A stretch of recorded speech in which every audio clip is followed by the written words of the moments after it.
Ya, shalom sahabat-sahabatku. Renungan kita pada hari ini berjudul Hidup Berkenan di Hadapan Tuhan. Sahabat-sahabatku terkasih dalam Kristus Yesus, apakah kita ingin memiliki hidup yang berkenan di hadapan Tuhan? Maka tentu jawabannya adalah kita semua ingin hidup berkenan di hadapan Tuhan. Kita ingin hidup dengan kerohanian yang diberkati, hidup yang penuh sukacita, dan memiliki hidup yang kekal. Kemudian apa sih yang dimaksud dengan hidup yang berkenan di hadapan Tuhan? Hidup yang berkenan di hadapan Tuhan itu adalah hidup yang sesuai dengan kehendak Tuhan. Hidup yang berkenan di hadapan Tuhan itu adalah hidup yang melakukan apa yang benar dan yang baik dari sudut pandang Allah dan bukan dari sudut pandang kita. Ada beberapa hal yang dapat kita lakukan untuk hidup berkenan di hadapan Tuhan. Nah, yang pertama adalah melakukan kehendak Tuhan. Sahabat-sahabatku, Tuhan itu telah memberikan kita kehendaknya melalui firman-Nya atau Alkitab ya. Nah, kita dapat menemukan kehendak Tuhan itu di dalam Alkitab tersebut. Oleh karena itu, kita perlu membaca dan mempelajari Alkitab agar kita itu dapat mengetahui kehendak Tuhan.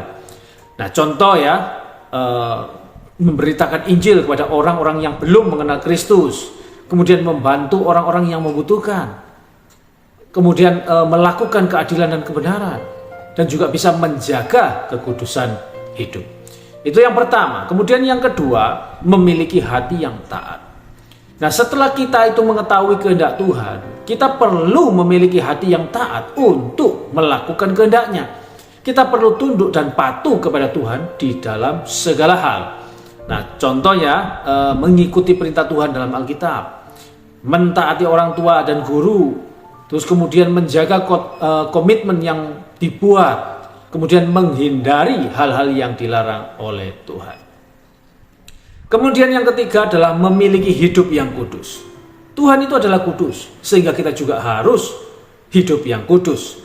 Nah, hidup yang kudus adalah hidup yang terpisah dari dosa. Kita perlu menjauhi segala dosa dan kejahatan.